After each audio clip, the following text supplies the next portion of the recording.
कौन?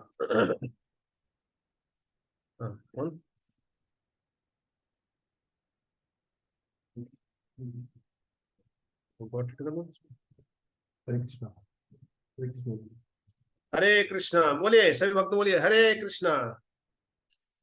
बोलो हरे कृष्णा, बोलो भाई सब लोग, तालियां। हरे कृष्णा। और गिरिराज महाराज की जय। तो आप सभी भक्तों का हार्दिक स्वागत है। आज हम तृतीय दिवस में आज प्रवेश कर रहे हैं। तीसरे दिन की आज कथा है, तीसरे दिन की परिक्रमा है। आज हम कल हम सभी राधा कुंड के तट पर विश्राम किए। राधा कुंड के तट पर ही हम सब ने कल हम सभी राधा कुंड के तट पर हम सभी जो है कल विश्राम किए। तो आप देख रहे हैं राधा कुंड का है? तो आप सबने आराम से, मैं आशा करता हूँ आप सब लोग आराम से विश्राम किए होगे, थके तो नहीं हो गए हैं?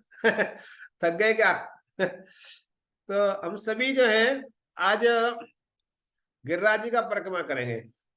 कल हमने मथुरा से और राधा कुंड की यात्रा किया और आज हम गिरिराज जी का परिक्रमा करें। गिरिराज जी का राधा कुंड से प्रारंभ होगी और राधा कुंड पर ही पूर्ण होगी। तो आइए हम सभी चलते हैं। सब रेडी है? सभी तैयार है? एवरीबॉडी सब रेडी? हरि बोल बोलो। हाँ, राधे बल्लभ भाई थोड़ा खोलिए इसको, तो सभी भक्तों को दर्शन कराइए मुझे। कौन कौन रेडी है? राधा बल्लभ माता जी।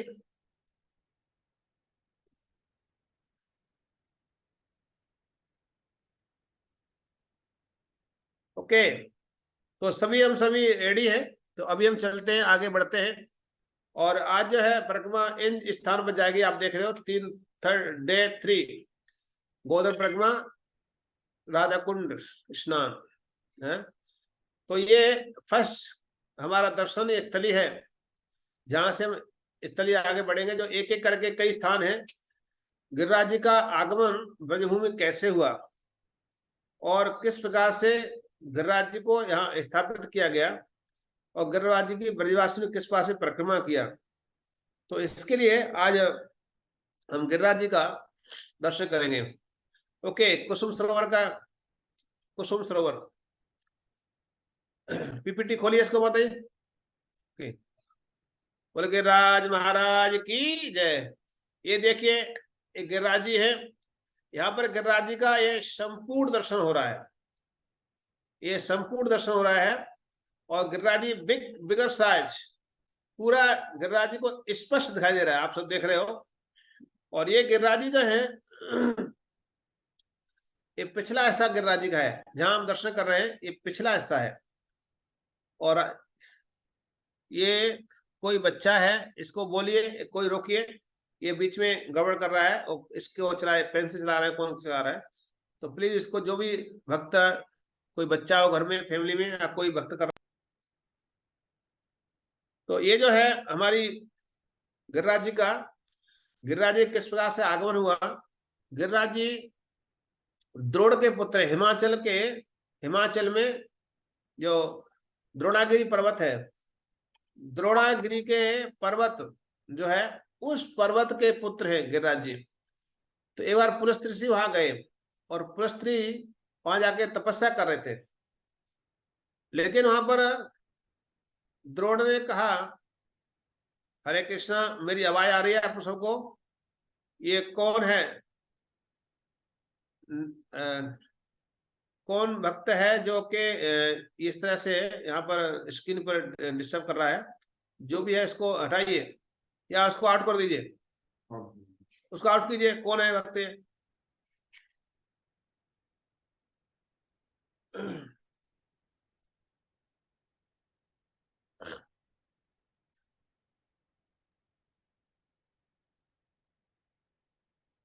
हरे कृष्णा कृष्ण कृष्ण हरे हरे, हरे राम राम राम हरे हरे। तो पुलस्त्य जब गए तो पुलस्त्य ने कहा कि द्रोण, आपका पुत्र जो गोवर्धन जो है बहुत ही सुंदर है, बड़ी सुंदर सुंदर कंदराएं हैं, बड़े सुंदर सुंदर वृक्ष लगे हुए हैं और बहुत ही सुंदर सुंदर इन वृक्षों में फल लगे हुए हैं, बड़े सुंदर फूल लगे हुए, झरने बह रहे हैं। तो मेरा इच्छा है कि इसको, आपके पुत्र को मैं काशी ले जाना चाहता हूँ और वहां पर मेरा तपस्या स्थली है, मैं भजन करूंगा वहां पर। तो इसलिए मुझे आप अपने पुत्र को मुझे दे दीजिए। तो द्रोण ने कहा कि मैं इनको मना भी कर दिया तो मुझे क्या होगा, शाप दे देंगे ये ऋषि, इसलिए मैं इनको आज्ञा देता हूं लेके जाएं। लेकिन पुत्र से पूछा तो गोवर्धन ने कहा कि मैं पिताजी जाऊंगा सही, लेकिन मेरी एक कंडीशन है कि जहां पर भी मुझे रख देंगे मैं वहां से आगे नहीं जाऊंगा। तो ये बात जो है प्रस्थ ऋषि को बताई, प्रस्थ ऋषि ने स्वीकार किया और प्रस्थ ऋषि ने कहा कि ठीक है, जहां मैं रख दूंगा तो ठीक है, गोवर्धन की शर्त मुझे मंजूर है। अब जब प्रस्थ ऋषि वहां से द्रोणगिरी से लेकर के हाथ पर उठा करके और वहां से लेके आए, जब जा रहे थे ब्रजभूमि के ऊपर से निकल रहे थे, गिरिराज जी ने देखा ये तो ब्रजभूमि है, क्योंकि गिरिराज जी कहाँ के रहने वाले, गोलोक धाम के रहने वाले, गोलोक धाम से आए हैं। और आए इस मृत्युलोक में किस लिए थे, वो अपने इष्ट की सेवा करने के लिए। जैसे ही ब्रजभूमि प्रवेश किया, गिरिराज जी ने कहा कि हाँ तो ठाकुर जी बहुत सारी लीलाएं करेंगे और मेरे साथ में बहुत सारी लीलाएं होनी है, और मैं यहाँ से काशी चला गया तो ठाकुर जी की सेवा कैसे होगी।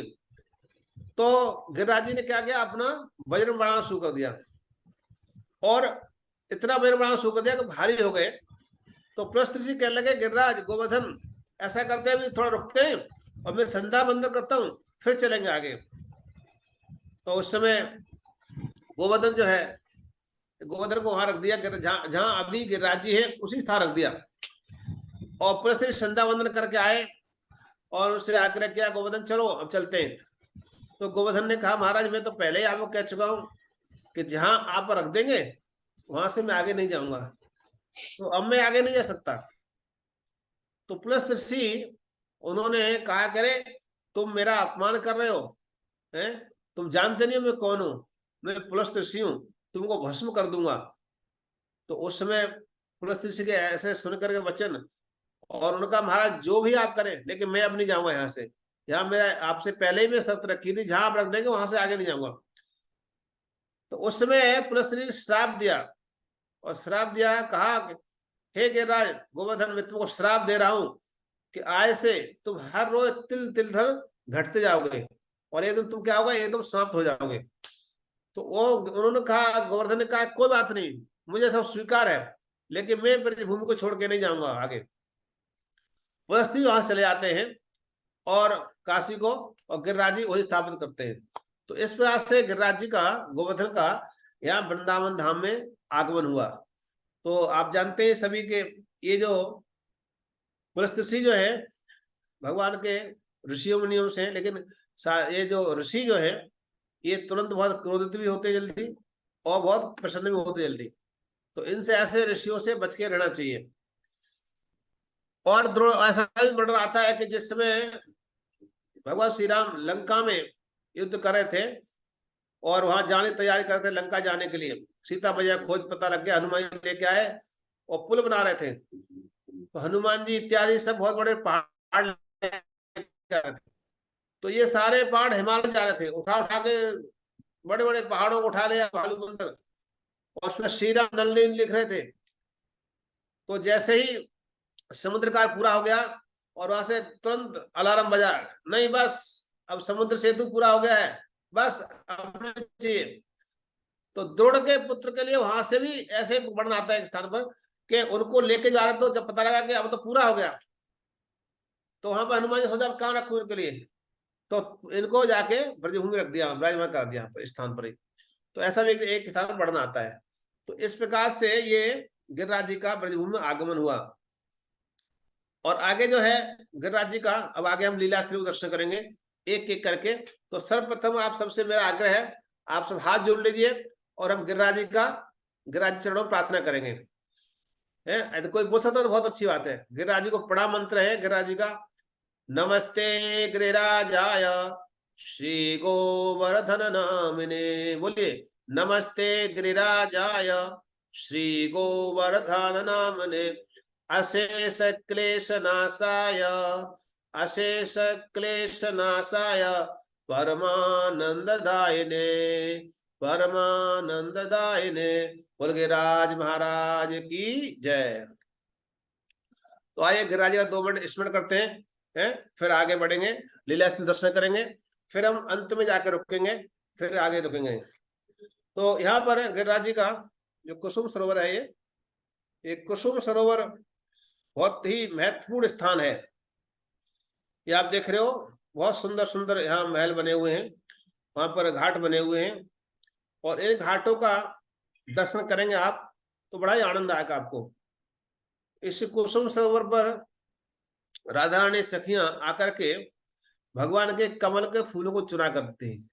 कुसुम सरोवर मतलब कुसुम के फूल बहुत खिलते थे, जैसे कल आपने देखा होगा कुमुद वन में कमल के फूल खिले हुए थे, इसी प्रकार से इस सरोवर में भी कमल के फूल खिलते थे, और इन फूलों के लिए राधा रानी चुनती थी, और चुन चुन करके माला बांधी ठाकुर जी के लिए।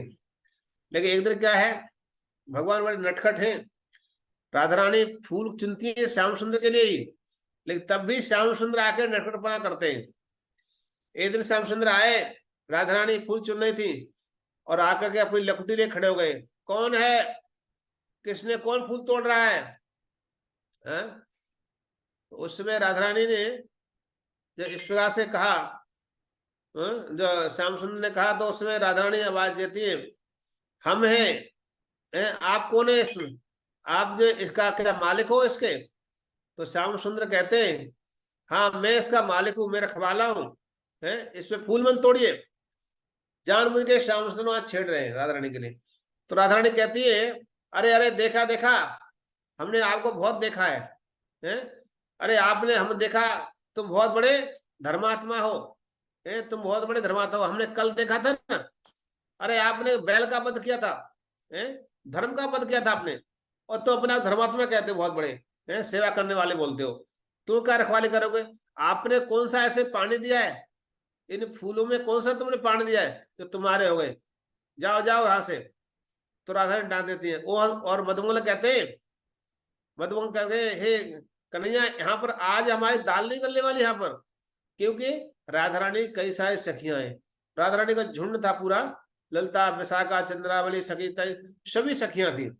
तो श्याम सुंदर क्या किए, अपने पैर से, अंगूठे से जमीन को कुड़ने लग गए, क्या अब क्या करूं? तो उस समय जब मधुमंगल ने कहा कि चलो चलो चलते, तो श्याम सुंदर कहे, ठीक है, आज तोड़ लो, कल से मत आना इस बगीचे, इस सरोवर पर। तो श्याम सुंदर ऐसे कहे चले जाते हैं, वहां से निकल जाते हैं। तो ये सम्मान राधा रानी का और श्याम सुंदर का सम्मान यहाँ पर होता है। ये जो है ये जो कुसुम सरोवर है, इसी सरोवर पर ये बहुत ही पवित्र स्थान है। हालांकि गिरिराज जी का ही पूरा पवित्र ही है, लेकिन ये विशेषतर इसी स्थान से उद्धव जी ने कथा कही थी। भगवान की जो पटरानियां थी द्वारका की 16,108, उन सब रानियों को यहीं पे कथा सुनाई थी। जब कालिंदी नाम की पत्नी जो जमुना जी है, वो बहुत प्रसन्न रहती थी यहाँ पर। तो एक दिन सभी रानी ने पूछा, अरे कालिंदी, तुम इतनी प्रसन्न क्यों रहती हो? अरे हम तो बड़ी उदास रहती हैं, हमारे पति नहीं है, तो हम तो बड़े दुखी रहती हैं, और तुमको देखो हमेशा प्रसन्न रहती हो, ऐसा क्या कारण है? तो उस समय कालिंदी ने कहा कि मैंने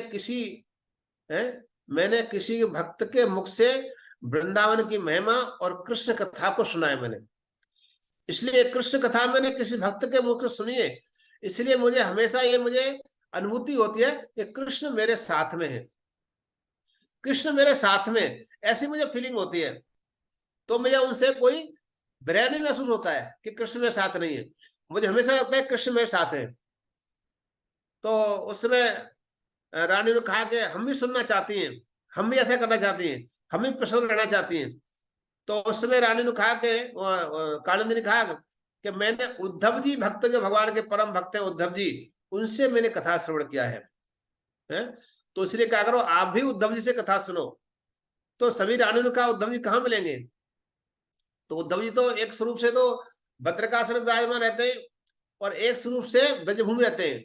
आसाम हो चरेणु साहम श्याम वृंदावने किमपि गुल्मतौ औषधीनां या दोस्तज्यारे स्वजनौ, अपने स्वजनों को त्याग दिया।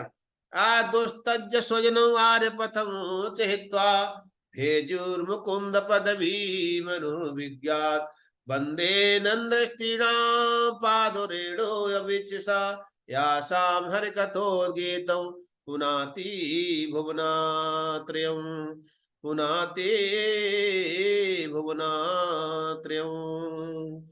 किस प्रकार से हे उद्धव जी, उद्धव जी ने प्रार्थना किया, मुझे इस ब्रजभूमि का क्या करो, लता पत्ता बांध दीजिए, इस ब्रजभूमि का मुझे लता पत्ता बना दीजिए, इस भूमि में किसी ब्रजभूमि कण में मुझे जन्म दे दीजिए, और जब गोपांगना चलेंगी तो उनके चरणों की धूल मेरे सिर पे धाड़ कर लूंगा, मैं उस ब्रज को धाड़ करूंगा। क्यों? जिनके गीत गाते वंदे नंद स्त्रीणाम पादुरेणु अविच्छसा यासाम हरि कथो गीतों पुनाति भुवनात्रयम्। अरे इन गोपांगनाओं की चरण धूलि जो है तीनों लोगों को पवित्र कर रही है। इन ब्रजांगनाओं की चरण धूलि मुझे प्राप्त होगी। जब मैं घास बन जाऊंगा, मैं तिनका बन जाऊंगा, लता पत्ता बन जाऊंगा, तो गोपियां चलेंगी, हैं? जब गोपियां वन में विचरण करेंगी तो उनके चरणों की धूल मुझे मेरे सिर पे धाड़ होगी। इसलिए मुझे, हे प्रभु, मुझे इस ब्रजभूमि में लता पता बांध दिए। उद्धव जी ने ऐसा भावना व्यक्त किया भगवान सामने। तो उद्धव जी इसी कुसुम सरोवर पर आज भी लता पता के रूप में रहते, आज भी लता पता के रूप में इर्द गिर्द उद्धव उसी कुसुम सरोवर के तट पर, या उद्धव कुंड है दूसरी साइड में, तो वहीं पर आकर निवास करते हैं उद्धव जी। आज भी संकीर्तन होता है तो उद्धव जी प्रकट हो जाते हैं। आज भी वहां के ब्रजवासी लोग कहते हैं कि आज भी उद्धव जी प्रकट हो जाते हैं। कब? जब कीर्तन करता है, कीर्तन भगवान का कीर्तन होता है तो उद्धव जी प्रकट हो जाते हैं। तो सभी रानियों ने कहा कैसे मिलेंगे उद्धव जी? कालिंदी से कहा। कालिंदी ने कहा आप सब जाकर के कुसुम सरोवर के तट पर आप कीर्तन कीजिए, और कीर्तन करने से उद्धव जी प्रकट हो जाएंगे, कहीं बुलाना नहीं पड़ेगा। जैसे ही कीर्तन होगा, संकीर्तन होगा, उद्धव जी कीर्तन के प्रेमी है, इसलिए उद्धव जी प्रकट हो जाएंगे। सारी रानियां 16,108 रानियां परीक्षित महाराज लेकर के वहां पहुंचे कुसुम सरोवर तट पर। वहां जाकर के सभी रानियों ने महासंकीर्तन किया। 16,108 रानियां जो क्या कर रही है? संकीर्तन कर रही है। एक साथ मिलकर कीर्तन हुआ, हरे कृष्णा कृष्णा कृष्णा हरे हरे, हरे राम राम राम हरे हरे। महासंकीर्तन हुआ। जब महासंकीर्तन हुआ तो उद्धव महाराज प्रकट हो गए। बोला उद्धव महाराज की जय। उद्धव जी प्रकट हुए, और उद्धव जी प्रकट हुए तो उद्धव जी ने पूछा, हे रानियों क्या चाहिए, मैं आपकी क्या सेवा कर सकता हूं? सभी रानियों ने एक स्वर में कहा कि हमें कृष्ण कथा सुनाइए, हमें कृष्ण कथा सुनाइए, बस हमें और कुछ नहीं चाहिए। उद्धव जी व्यास गद्दी बैठ गए। समस्त रानियां आज भगवान की पटरानियां कथा सुन रही हैं। समस्त रानियां एक एक करके सब बैठी हुई हैं, और वहां पर परीक्षित महाराज से कहा उद्धव जी ने, जाओ तुम पहरा दो, कोई भी कथा में विघ्न डाले, तुम राजा हो छत्री हो, धनुष वाले खड़े हो जाओ, कोई भी यहाँ पर विघ्न नहीं होना चाहिए कथा में। परीक्षित महाराज पहरा दे रहे थे। परीक्षित ने कहा मैं तो पहरा ही देता रहूंगा, फिर मैं कथा कब सुनूंगा? मैं तो कथा से वंचित हो जाऊंगा, तो मेरे लिए कथा कब मिलेगी सुनने के लिए? उद्धव जी ने कहा आप चिंता मत करो, आपके लिए स्पेशल व्यवस्था किया जाए कथा सुनने के लिए, आपके लिए स्पेशल व्यवस्था की जाए कथा सुनने के लिए। इसलिए अभी आपकी सेवा क्या है? रक्षा करने की सेवा है। तो भक्तों, कई बार हम सब भी सेवा करते हैं। आप सभी जन्माष्टमी पर, रामनवमी पर, जगन्नाथ रथ यात्रा पर, फेस्टिवल सब सेवा करते हैं। तो क्या करते हैं, हम सबको इच्छा होती है महाराज जी कथा कर रहे हैं, हम तो जाए कथा सुनेंगे, सेवा छोड़ देते हैं, सेवा छोड़ दिया चले गए। लेकिन ध्यान रखना चाहिए कि हम सब जो सेवादार होते हैं उसके लिए भगवान अलग से व्यवस्था करते हैं भक्तों के लिए। कभी सेवा से कथा से वंचित नहीं हो सकते, क्योंकि सेवा करना भी कथा ही सुनना है। तो परीक्षित महाराज सेवा क्या किए? सेवा में लग गए, धनुष वाले खड़े। उस समय कली आ गया है, जो प्रसंग हुआ था कली का और उनका वार्तालाप हुआ है, और जिसका श्राप मिला कली को उसके सिर के ऊपर बैठ गया आकर के, वो उसी समय का प्रसंग है ये। इसको मैं इधर नहीं जाऊंगा आप लोगों के लिए, क्योंकि टाइम ज्यादा लग जाएगा। तो परीक्षित महाराज पैरा देने लगे और रानियां सभी कथा सो रही बैठ करके, निर्विघ्न कथा चल रही है, न खाना न पीना कुछ नहीं, क्योंकि उनको कृष्ण दर्शन लालसा। प्रत्येक रानी के हृदय में क्या है, कैसे वो कृष्ण प्राप्ति होगी, कैसे हमारे द्वारकाधीश प्राप्ति होगी, कैसे हमको मिलेंगे। कृष्ण दर्शन लालसा है उनके। यदि किसी के मन में लालसा ही नहीं है तो कृष्ण कहां से आएंगे। आपको अपने मन में कृष्ण लालसा के लिए ऐसा भाव लाना पड़ेगा, ठाकुर जी को लाना पड़ेगा कि लालसा उत्पन्न करनी पड़ेगी, तो ठाकुर जी हमारे हृदय कर आ जाएंगे, या किसी भक्त के द्वारा आ जाएंगे, किसी की तरह हमारे कृष्ण पहुंच जाएंगे हमारे पास में। लेकिन हमारे अंदर लालसा ही नहीं है तो कृष्ण कहां से आएंगे। इति गोप्य प्रकाशस्त कृष्ण दर्शन लालसा। गोपांगनाओं ने भी कृष्ण लालसा की इच्छा व्यक्त किया। इति गोप्य, गोपियों ने कृष्ण दर्शन लालसा किया। जब गोपी गीत गाते और गोपी गीत में विलाप किया गोपियों ने, कृष्ण के लिए रोई है, जब विलाप किया उन्होंने, तब श्याम सुंदर वहां प्रकट हुए हैं। तो भक्तों, जब तक हम कृष्ण के लिए क्राइंग नहीं करेंगे, रोएंगे नहीं कृष्ण के लिए, तब तक कृष्ण हमारे पास नहीं आ सकते हैं। जब तक कृष्ण के लिए हम चिल्लाएंगे नहीं, कृष्ण को त्याग नहीं करेंगे, तब तक कृष्ण हमारे बीच में नहीं आएंगे। इसे रानियों ने अपना सारा अहंकार जो था, रानी पर का, ऐश्वर्यशाली पर का, सब त्याग दिया और सिंपल रूप से आज ब्रजभूमि जमीन में बैठ करके और उद्धव जी से कथा सुन रही है। उद्धव जी कौन थे? उद्धव जी द्वारकाधीश के मंत्री थे। आज राजा के पत्नी के सामने कोई मंत्री जाके कथा सुनाए तो कहां का शोभा देता है, लेकिन नहीं, आज भक्त के रूप में उद्धव जी वहां विराजमान है और भक्त के मुखारविंद से आज रानियां जो है नीचे बैठ करके प्रेम भाव से कथा श्रवण कर रही है। तो प्रत्येक रानी जैसी कथा सुनती थी और कथा सुनते ही सुनते प्रत्येक रानी को ब्रजभूमि का अपना जो नित्य संबंध है भगवान के साथ में, मैं भगवान लीला में क्या हूं, मैं क्या ललिता सखी हूं, मैं या कोई चंद्रावली हूं, मैं या कोई रति मंजरी हूं, मैं क्या कोई दासी हूं या दास हूं, वो उनके अंदर, उसके अंदर अपनी नित्य लीला में जो उसका स्वरूप है, निज स्वरूप, वो उनको दिखने लगा। और एक एक रानी उठती है और उस लीला में जाकर प्रवेश कर जाती है। श्याम सुंदर आते हैं, हाथ पकड़े चले जाते हैं, एक रानी उठती है चली जाती है, एक दूसरी उठती है चली जाती है। ऐसे करते करते करते कर पूरा पंडाल खाली हो गया। समस्त रानियां आज 16,108 रानियां जो है एक एक करके सबकी सब जो है आज नित्य लीला में प्रवेश कर गई और पूरा पंडाल खाली हो गया। पंडाल में कोई नहीं बचा है। सिर्फ कौन बैठा है? अकेले उद्धव जी बचे हुए और परीक्षित पहरा दे रहे हैं बस। समस्त रानियां जो है आज इसी कुसुम सरोवर से भगवान के धाम को चली गई, सब अपने धाम के लिए। तो भक्तों, ये वही स्थान है, ये वही स्थान है जहां पर उद्धव जी ने कथा सुनाई है। आज भी उद्धव जी का बैठक है यहाँ पर। आप जाएंगे कुसुम सरोवर तट पर तो लेफ्ट साइड चले जाना, कोने में जाओगे तो उद्धव बैठक है वहां पर। उद्धव जी वहां पर क्या करते हैं? भजन करते हैं, भगवान की नित्य सेवा में रहते हैं। तो इसलिए ये उद्धव, ये कुसुम सरोवर नाम का स्थान है। यहाँ पर कुसुम सरोवर पर उद्धव जी ने कथा सुनाई थी। इसलिए भक्तों, आप भी जब कभी जाओ, आपको अवसर प्राप्त हो, तो आप भी जाके कुसुम सरोवर पर जाकर के प्रार्थना करना, और आप भी जाके गिरिराज प्रार्थना करना, हे हमको उद्धव जी का दर्शन करा दो, हम भी उद्धव जी से कथा सुनना चाहते हैं। यदि आपको ऐसा न हो तो कम से कम भागवतम लेके जाना और कुसुम सरोवर तट पर एक श्लोक, दो श्लोक, आधा श्लोक, या आधा श्लोक का भी आधा श्लोक वहां जाके बोल देना। यदि उद्धव जी आसपास होंगे तो आपकी इस सेवा से उद्धव जी बहुत प्रसन्न हो जाएंगे और उद्धव जी फिर आशीर्वाद देंगे आपको। फिर वहां आप प्रार्थना कर सकते हो, हे उद्धव जी, जैसे आप ब्रज में निवास कर रहे हो वैसे हमारे ऊपर भी आशीर्वाद दीजिए, हमको भी ब्रज में वास मिले। तो ये ऐसी स्थान है, कुसुम सरोवर तट है, यहाँ पर बड़े ही सुंदर स्थान है। और इससे आगे बढ़ेंगे हम तो आगे है नारद कुंड। ये नारद कुंड नारदी का तपस्या स्थली है। आपने सुना होगा, एक तो तपस्या स्थली है बद्रिकाश्रम में, नारद जी वही तपस्या करते हैं। लेकिन नारद मुनि वहां तपस्या करते हैं तो वो तपस्या संसार में वैकुंठ जाने के लिए होती है।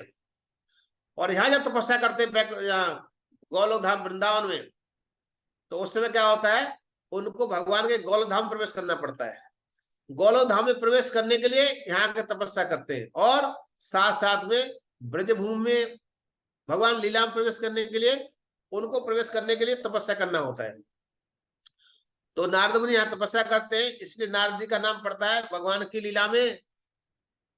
नारद जी का नाम है नारदीय गोपी, क्योंकि ब्रज लीला में क्या है, ब्रज लीला में प्रवेश करने के लिए क्या करना होगा, हमें गोपी बनना पड़ेगा। आप पुरुष बन के नहीं प्रवेश कर सकते हैं, चाहे कोई स्त्री हो चाहे पुरुष हो, वहां पर गोपी बन के जाना पड़ेगा। तो इसलिए उनका नाम पड़ा है। नारद मुनि जाते हैं, महाराज से प्रवेश करते हैं दर्शन करने के लिए, तो उन्हें गोपी बनना पड़ता है, इसलिए उनका नाम क्या है, नारदीय गोपी। नारदीय गोपी। ऐसे ही आप जानते हैं शिव जी का नाम भी है। शिव जी का नाम है गोपेश्वर महादेव, तो नाम है ही है, लेकिन उनका एक नाम और है, उनके नाम है त्रिलोचना सखी। त्रिलोचना सखी है। श्याम सुंदर साथ शिव जी घूंघट मार के बैठते हैं, गोपी बन के बैठते हैं, और घूमन मारे बैठते हैं, तो बोलते हैं अरे सखियों में मेहंदी लगा दो, मुझे श्याम सुंदर की सखी बना दो। तो श्याम सुंदर क्या करते हैं और अपना आपको आनंद लेते हैं। तो नारदी गोपी बन गए शिव जी। Okay, next. एक जो है मानसी गंगा। जब ब्रजवासियों ने शिव जी नंद महाराज सभी ब्रजवासीगण गंगा स्नान करने के लिए, जमुना स्नान करने के लिए, सारे तीर्थयात्रा करने के जा रहे थे, तो सभी ने तैयारी कर रहे थे। तो कन्हैया ने पूछा, बाबा कहाँ जा रहे हो? बोला बेटा जाकर है, हमने आप नहीं थे तो आपके लिए बहुत सारे हमने मनौती की थी, हम गंगा स्नान करने जाएंगे, हम जो है प्रयागराज जाएंगे, हम जो त्रिवेणी संगम में स्नान करेंगे। तो हम बेटा हमने बहुत सारे संकल्प किए थे, लेकिन हमारी इच्छा है कि अब जाए गंगा स्नान करके आते हैं। तो जब इस प्रकार से कहा, तो उससे भगवान ने कहा कि हे बाबा, अरे आपको अन्यत्र जाने क्या आवश्यकता है?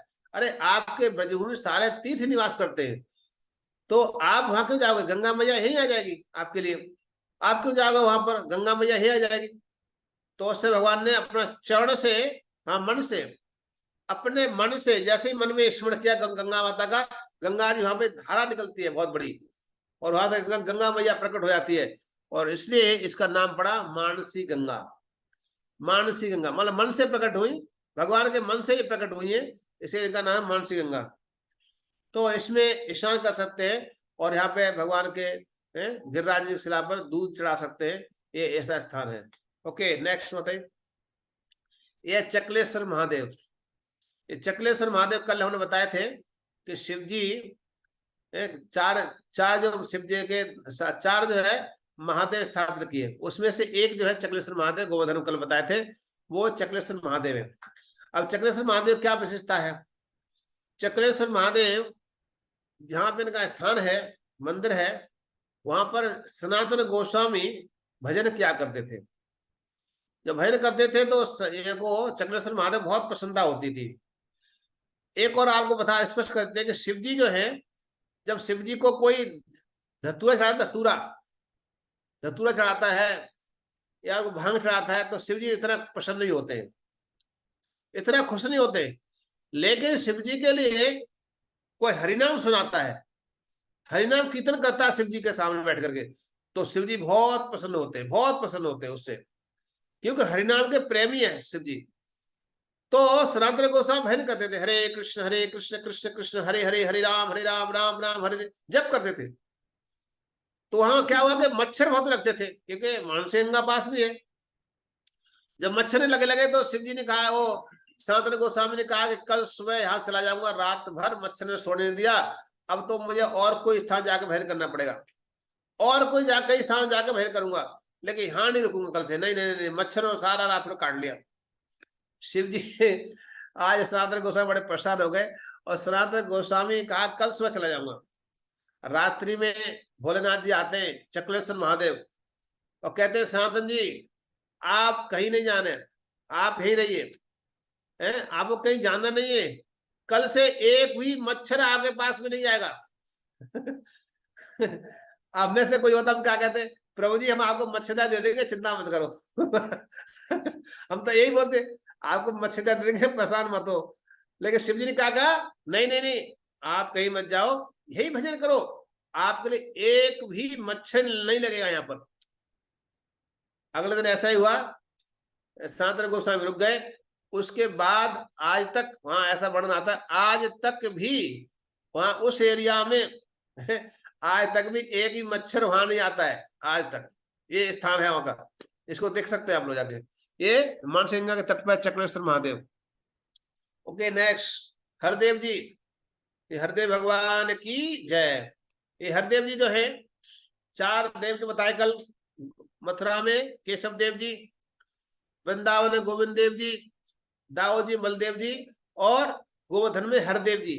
ये भगवान के ग्रांडसन है, राजा बजनाभ, उन्होंने स्थापना किया था, उनके द्वारा स्थापित है, बजनाभ जी के द्वारा। ओके नेक्स्ट बताइए। ये जो है दान घाटी, ये दान घाटी भगवान यहाँ पे दान मांग करते थे। जब नंदगांव से, बरसाना से गोपियां आती थी तो कृष्ण यहाँ पर आ जाते थे, और आप जहाँ पर क्या करते थे, मथुरा जाते समय रोक लेते थे, नहीं नहीं नहीं आप जाओ नहीं सकती, यहाँ पार करना होगा तो आप यहाँ पर दान देना पड़ेगा, है आप दान दे के जाओगे तो जाने नहीं दूंगा। तो यहाँ पर दान मांग रहे थे भगवान, है तो उखल से बंधवाए दूंगी, मत रोके गेल हमारी। है गोपिया कहती अरे तू हमारे गैल को रोक रहा है, हमारी रास्ता रोक रहा है, तो क्या करूंगी, तेरे उखल से बंधवाए दूंगी, मत रोके गेल हमारी। गोपिया है ऐसे बोला करती थी। लेकिन कृष्ण कहते नहीं नहीं, कुछ नहीं बोलो, कुछ भी बोलो, मैं हाथ नहीं जाने दूंगा, आप दान दे के जाओ यहाँ पर। तो कई बार यहाँ गोपियों के साथ छीना झपटी होती थी, है छीना झपटी होती थी, नहीं देंगे, वो कहते हम लेके रहेंगे, मधुबंग सब यहाँ पर छीना झपटी होती थी। तो ये दान घाटी है, और आज भी उस समय परंपरा चली आ रही है, आज भी यहाँ पर कर दिया जाता है, आज यहाँ पे कर देते हैं, जमा होता है ऐसे। तो ये है दान घाटी का नाम है। हरे कृष्ण। अगला नेक्स्ट। ओके, शंकरषण कुंड है, ये अन्योर गांव के पास है, अन्योर गांव से जस्ट लगा हुआ ही है। यहाँ पर शंकरषण भगवान है, चतुर्थ रूप में है, बलराम जी का स्वरूप है शंकरषण भगवान। यहाँ पर शंकर जी भगवान का बहुत बड़ा कुंड है, जिसमें बलराम जी ने स्नान किया था। ये अन्योर गांव है, अन्योर गांव यहाँ पर के भगवान को 56 भोग लगाए गए थे, सब ब्रजवासी ने यही पूजा किया था, और 56 भोग लगा करके भगवान ने आरोहे थे, पाए थे। और भगवान कहने लगे 56 भोग लगाए, तो भगवान थाल के थाल खाए जा रहे थे, है थाल के थाल पूरे पूरे खा रहे थे, भोग लगा रहे थे। उसी समय है भगवान खड़े नीचे, और एक स्वरूप पे ऊपर विराजमान है, एक दूसरे नीचे पूजा कर रहे हैं। तो मध्यमंगल ने कहा श्रीदाम से, अरे श्रीदाम सुना, ये तो हमको ऐसा लग रहा है कुछ गड़बड़ है। और क्या, अरे कन्हैया, लगता है कन्हैया ऊपर बैठा है, कन्हैया नीचे बैठा हुआ है। तो तुरंत श्रीदाम को जब मध्यमंगल ने जैसे ही बोला, वैसे ही कन्हैया ने एक कोनी मारी जोर से, है कन्हैया ने जोर से कोनी मारी, चुप कहीं का नहीं। तो मध्यमंगल कहता है लगता है श्रीदाम देख देख देख, ये खा जा रहा है, खा जा रहा है, क्योंकि मध्यमंगल क्या है, ब्राह्मण है। मध्यमंगल ने कहा लगता है बहुत देर का भूखा लग रहा है, किसी ने खिलाया नहीं इसके लिए, इसीलिए खाया जा रहा है। लगता है भैया कुछ हमको महाप्रसादी मिलेगी नहीं मिलेगी, कुछ बचेगा नहीं बचेगा, तो खाया जा रहा है, खाया जा रहा है। और भगवान वहां ऊपर से कह रहे अन्योर अन्योर अन्योर, अरे और है तो लाओ, और है तो लाओ, और लाओ। भगवान ने सारे 56 भोग पा लिए, पूरा भोग लगाया, सब ब्रजवासी बड़े प्रसन्न हुए। आज गिरिराज ने पूरा हमारा भोग लगाया है, बहुत प्रसन्न हुए। तो इस बात से अन्योर गांव जो नाम पड़ा है, अन्योर अन्य मतलब अन्य, और है क्या, और है क्या, और है क्या, लेके आओ, इसलिए इसका नाम पड़ा अन्योर गांव। अगला नेक्स्ट, अगला जो है गोविंद कुंड है। ये गोविंद कुंड है जहां पर सनातन गोस्वामी माधवेंद्रपुरी जाए थे, और माधवेंद्रपुरी यहाँ का परिक्रमा किया गिरिराज जी का। संध्या का समय था, संध्या के समय वहां बैठे हुए थे गोविंद कुंड पर, और वहां पर माधवेंद्रपुरी को भगवान ने दूध दिया और कहा कि हे महादेवपुरी जी, आप मेरे ब्रज की विशेषता है, आप कोई भूखा नहीं सोता है, इसलिए आप ये दूध लीजिए और आप पीजिए। मधुमेंद्रपुरी किसी से मांगते नहीं थे। तो मधुमेंद्रपुरी ने कहा कि आपको कैसे पता लगा कि भूखा हूं, आपको किसने बताया? बोला है कुछ माताएं हमारी आई थी, मेरी माँ ने कहा बाबा भूखा है, इसे दूध दे के आओ। तो अच्छा, तो लो ये लोटा रख लो और मैं बाकी ले लूंगा, आप दूध पी लेना। तो मधुमंगल महादेवपुरी को दूध देकर भगवान चले गए, लेकिन महादेव रात को सोए नहीं। जैसे उन्होंने दूध पिया, तो जैसे वो दूध पिया तो उनको एकदम दिव्य आनंद की अनुभूति हुई, क्योंकि दिव्य दूध दो वो साधारण ही था, दिव्य दूध था। और उस दूध को पी करके महादेवपुर का रोमांच हुआ शरीर में, आंखों से अश्रुपात होने लगे, प्रेम उद्रेक हो गया और चिल्ला रहे कृष्ण कृष्ण कृष्ण कृष्ण चिल्ला रहे थे। और उसमें ऐसे कहते कहते ही भगवान के स्मरण करने लगे और आंखों से अश्रुपात हो रहे थे, उसमें मूर्छा आई और उसमें हल्की सी निंद्रा आई। तो क्या देखते हैं उस निंद्रा में कि स्वयं भाई जो दूध देने आए थे भाई गोपाल, भाई गोपाल आते और कहते हे गोपाल जी, मुझे हे माधुरी आपकी प्रतीक्षा कर रहा था, मैं आपकी प्रतीक्षा कर रहा था कि कब आप आओगे, मुझे निकालोगे, यहाँ पास में ही झाड़ियों में दबा हुआ हूं, आप मुझे निकालो। सुबह होता है, माधुरी जैसी टूटती है, छटपटाने लगते हैं, अरे मैं तो भगवान को देखा और भगवान मेरे सामने आ गए, मैं पहचान नहीं पाया, कितना दुर्भाग्यशाली हूं। रो लगे, चिल्ला लगे, रात भर रोते रहे, भगवान को पहचान नहीं पाया। भगवान मुझे दूध दे चले गए, लेकिन तब भी नहीं पहचाना, कितना अभागा हूं। रोते रहे, रात भर रोते रहे। सुबह हुआ, सुबह उठ के गए, अन्य गांव में गए, हे ब्रजवासियों, आपके ब्रज के स्वामी इस गोविंद कुंड के तट पर जमीन में है, आप चलिए, आप सब निकालिए उनको, आपके स्वामी। सब ब्रजवासी अपनी कुदाल लेकर के आते, झाड़ी काटते हैं और वहां से खुदाई करते हैं। खुदाई भगवान प्रकट होते हैं, उससे बहुत भारी थे, कोई उठा नहीं पाया, लेकिन महादेव मुनि थोड़ा हाथ लगाया और भगवान हल्के हो गए और उससे भगवान प्रकट हुआ। वहां से प्रकट हुए भगवान श्रीनाथ जी। बोलो श्रीनाथ भगवान की जय। गोविंद कुंड के जल से भगवान का अभिषेक किया गया, बहुत सुंदर तेल की मालिश, सुगंधित तेल की मालिश की गई और कई महीनों एवरीडे भंडारे चले। 1 वर्ष तक ऐसा वर्णन आता है कि 1 वर्ष तक डेली भंडारा चल रहा था और एक गांव भंडारा कर रहा था। तो 1 वर्ष से भंडारा चला। उससे भगवान ने कहा महादेवपुरी से, हे महादेवपुरी, मुझे मेरे शरीर जलन हो रही है, आप क्या करो, चंदन लेके आओ, आप जाओ उड़ीसा जाओ, चंदन लेके आओ और चंदन लाकर मेरे शरीर पर लेपन करो, तो उससे क्या मेरे शरीर की जलन दूर हो जाएगी। महादेवपुर आज्ञा लेकर के उड़ीसा जाते हैं, रेमुना नाम के स्थान पहुंचते हैं। और रेमुना में क्या होता है कि वहां पर भगवान गोपीनाथ जी दर्शन करते हैं। तो वहां पर माखन भगवान भोलता है, खीर का भोग लगता है। तो महादेवपुरी को परिचय नहीं था, लेकिन भगवान ने एक खीर का बर्तन चोरी कर लिया, पीछे पा लिया पीछे। रात्रि के समय पुजारी को, उठो उठो उठो, मेरा भक्त महादेवपुरी है, वो भूखा है, उसको जाकर खीर दे दो। पुजारी ने कहा मैं तो खीर निकाल लिया, खीर कहाँ रात को 12 बजे रखी है। उठे, हिम्मत बांधी, स्नान किया, मंदिर खोला, देखा कि भगवान ने पर्दे पीछे एक खीर का मटका रखा हुआ है। अब तो जब पुजारी देखा पागल हो गया, वो पुजारी चिल्ला लगे, कौन है महादेवपुरी, कौन है महादेवपुरी, तुम्हारे खीर चोरी किया, भगवान ने खीर चोरी किया है। महादेव पूरे बाजार में घूमे रात्रि समय, और इधर महादेव भजन कर रहे थे, महादेवेंद्रपुरी जी भजन कर रहे थे। तो महादेवेंद्रपुरी को वो खीर दिया, बोला ये खीर आपके लिए भगवान ने चोरी किया, आपके लिए भगवान ने चोरी किया, स्पेशल आपके लिए। महादेवपुरी उस खीर को पाए और रात्रि में जगन्नाथपुरी चले गए। तो इसलिए वहां भगवान का नाम पड़ा खीर चोर गोपीनाथ। भगवान का नाम अभी तो माखन चोर था, एक नाम नया और मिल गया, खीर चोर गोपीनाथ, वहां खीर चोरी कर लगे। तो इस तरह से भगवान महादेव के द्वारा चंदन मंगाया गया, फिर चंद्र का लेपन किया है गोपीनाथ शरीर के ऊपर, इस पर गोपाली का शांत हुआ। आज मैं देख रहा था उदयपुर के भक्त भी सुन रहे हैं कथा के लिए, नाम सुधा रस माता जी सुन रही है कथा उदयपुर से। उदयपुर में श्रीनाथ जी विराजमान है वहां पर। देखो ये उनकी सेवका है, ये माता जी उदयपुर में श्रीनाथ जी के दर्शन कर रही है, ये उनकी सेवका है। जय हो जय हो जय हो।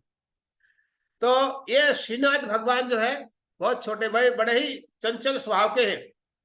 मुझे भी दर्शन दिया एक बार, वृंदावन आ गए हैं, और लल्लन लल्लन जी आए थे वृंदावन, लल्लन जी, मुझे दर्शन हुआ, लेकिन मुझे दर्शन नहीं हुआ इनका लेकिन मुझे सीना जाके दर्शन दिया इन्होंने। बहुत चंचल स्वभाव के हैं। और एक और बताया था आपको, बड़ी गुप्त बात बताते हैं। आप चार धाम कहते हैं, चार धाम 4 बार, गंगा सागर 1 बार, एक कहावत है। लेकिन आप 4 धाम घूम के आओगे, बद्रीनाथ, केदारनाथ, और द्वारका, जगन्नाथपुरी, सारे धाम करके आओगे, लेकिन आपकी यात्रा पूर्ण नहीं होगी। लेकिन आप एक बार उदयपुर जाकर के श्रीनाथ जी दर्शन कर लोगे, श्रीनाथ दर्शन करने के बाद आपकी यात्रा पूर्ण हो जाएगी उससे। ये विशेषता है, ये और कोई और कहीं नहीं बताया जाता है। क्योंकि श्रीनाथ जी का दर्शन करते हो, आप ब्रजभूमि दर्शन करो गोविंद कुंड पर, या फिर उदयपुर जाकर के श्रीनाथ दर्शन कीजिए, वहां पर आपकी यात्रा पूर्ण होगी। अदरवाइज आपकी यात्रा पूरी नहीं होगी जब तक श्रीनाथ दर्शन नहीं होंगे, क्योंकि सारे तीर्थ जो है भगवान के गोविंद के चरणों निवास करते हैं। इसलिए गोविंद चरणों जाकर के, ब्रजभूमि जाकर के गोविंद कुंड पर भगवान दर्शन करो, तभी आपका यात्रा पूर्ण होगा। ओके, आगे बढ़ते हैं, समय बहुत रफ्ता चल रहा है। ओके, यूट्यूब चैनल को सब्सक्राइब कर लीजिए सब लोग। गुड। ओके, ये पूछड़ी का लोटा, ये पूछड़ी लोटा जो है भगवान का बहुत ही प्रेमी सखा है।